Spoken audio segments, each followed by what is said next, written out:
Tamale Festival. See how this goes. Ew, Nate, did you just spit? Oh, no, Katina. So, oh, it looks dark right here. I don't know why. Oh, I think I know because I pressed something. So, I wanted to sit down and eat. Was that mine or yours?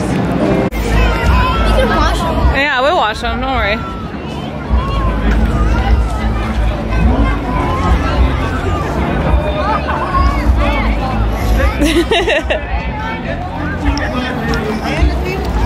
You guys, I'm home now. We went to the Tamale Festival. It's kind of cold outside. I feel like I'm getting sick again. Like my head hurts and I don't feel good. And I have class tomorrow, so.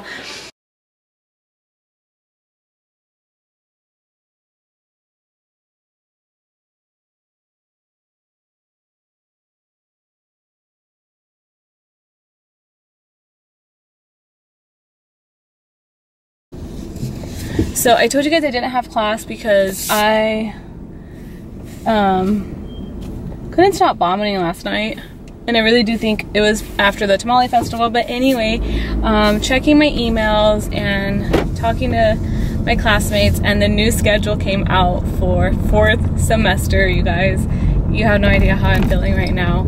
I'm nervous, scared. So this 4th semester, we all got kind of different cohorts. However, what's pretty cool is that we all still have lecture together as a whole class. So that is just so crazy.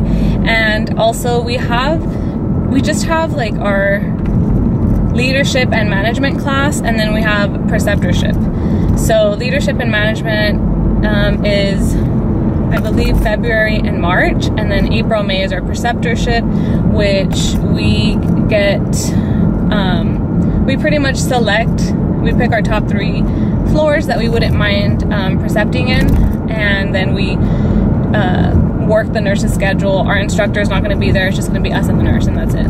So that is just crazy because the director of the program messaged us our schedules and was like, okay, well, here's the last schedule. And I'm like, holy shit. The program really did go by quickly. Although I did the ADM program, like, I still feel like it went by way too fast for me. I'm just like, oh my God. I did apply to Cal State's for my BSN, so that's still in the works. Good morning. It's Tuesday. I have these precious little things in the car with me. I'm a thing? Yeah. Nice sweater. Nate has a new sweater today. Show it off, Nate. No. Put your hoodie on. Oh no, you don't want to mess up your hair? No. Kira, good morning, baby. Seatbelt on. I got my coffee. It's really cold. Everyday things that you always have to bring. Oh my gosh. All right, guys. Let's go.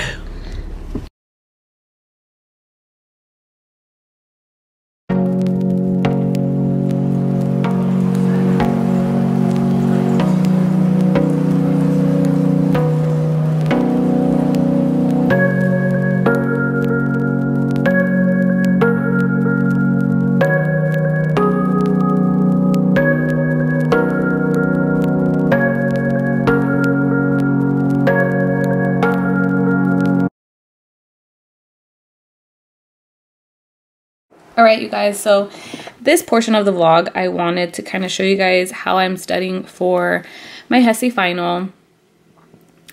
This is pretty much a study guide that I am creating on my own with the help of textbooks, obviously, because I'm not this smart. I don't know everything. So here I have the theories. Like, this is Erikson's 8 stages of growth and development, and then this is Piaget's theory of cognitive. But anyway, down here I have like different stages and different ages that pediatric patients start developing, like certain things, like birth weight doubles by 6 months, triples by 12 months, and then toddler, preschool, school age, and adolescent. And then here, vaccines, which was kind of hard for me, I feel like, to put together at first, but doing this little table on my own really helped me to understand it a little bit better. I spelled that wrong. Okay, all of these, I'm kind of just trying to narrow it down to like what the disease is, assessment if I don't already know it. If it's not on here, it's because I know it already. And then important interventions and any HESI hints. So if you guys see this right here, these little stars, these are HESI hints. So I want to make sure that I have that on there. And then here we have respiratory disorders. Sorry, I just want to make sure it's in the middle. There we go. Respiratory disorders. And so like bronchiolitis, I'm going to continue. So it's a viral infection of the bronchioles, which increases thick secretions. It can be caused by one, RSV, transmitted with close contact of hospital personnel, families, and other children. Or the second important little tidbit is that it occurs primarily in young infants. And so then if I want to put a nursing assessment, I will. And then what we would see is history of upper respiratory symptoms. In nursing, you're going to realize that we abbreviate everything because ain't nobody got time to be writing out these long words. No.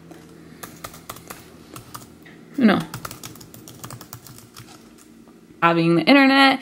So what is paroxysmal coughing? All right. So these are violent coughing fits. Okay, so make sure you know what you're writing out. Okay, so nasal congestion. And one here that we're going to put here is nasal flaring. Nasal flaring in infants or peds in general is never good. Wheezing. Shallow, rapid respirations. All right, so now for nursing care. We're going to make sure that we isolate the child because most of the time these diseases can be transmitted. So we want to make sure we watch out for it. Watch for hypoxia. This is super important.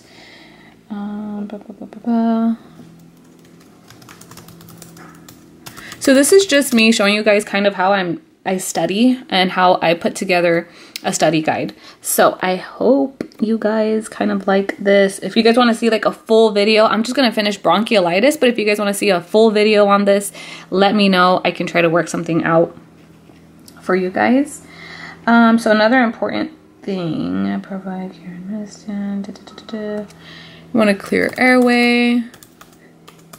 So obviously when I'm typing these, I'm thinking, say poop hit the fan.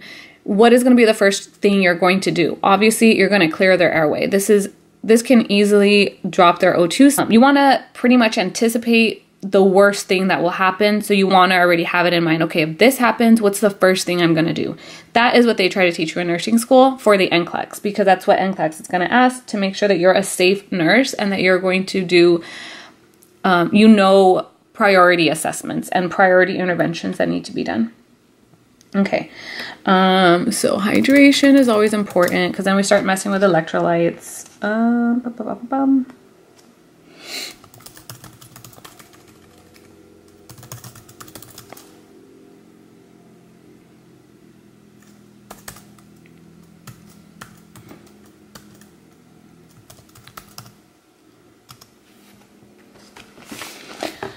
Now, when I go through this, I do have two books. I have this book out, and then I also have my Saunders book. You guys might be familiar with this. If not, I'll put a little picture of the book. But I'm comparing the two and seeing what each of them have that the other one doesn't. So always use your resources. I've said that before, but it should be pretty similar.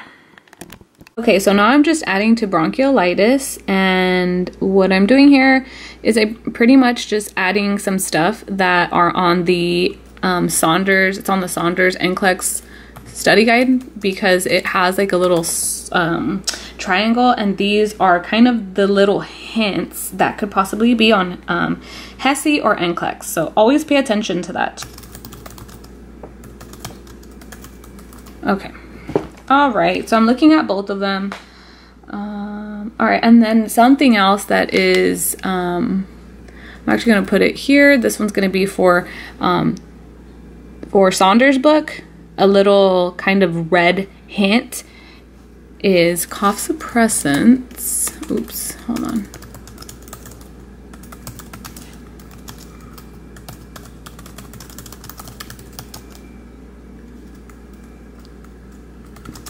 As they can interfere. And as I'm writing this, I'm thinking of it in my own brain how to write it.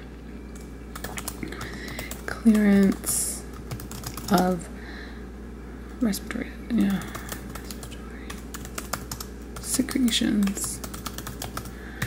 Because if you're typing it word for word, you're not going to remember the importance of it. All right, there we go. So that is bronchiolitis. I looked at both books, and that is all of the really important stuff. And then Hesse, actually, I'm going to add one more thing. So Hesse has a little hint, which is kind of obvious.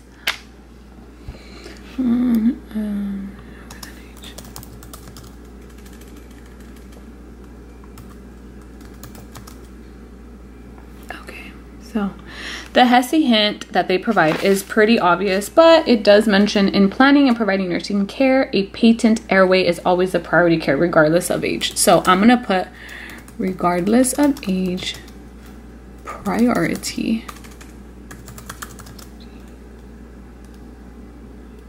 is patent airway. And I was just mentioning that to you guys.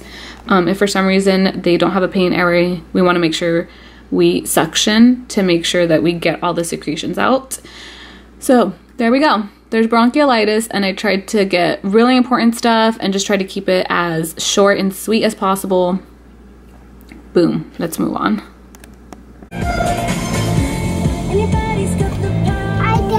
All right, so we are just grabbing some burgers from In-N-Out. In-N-Out. And I'm also trying to log in Amazon account, and I just cannot. Last try.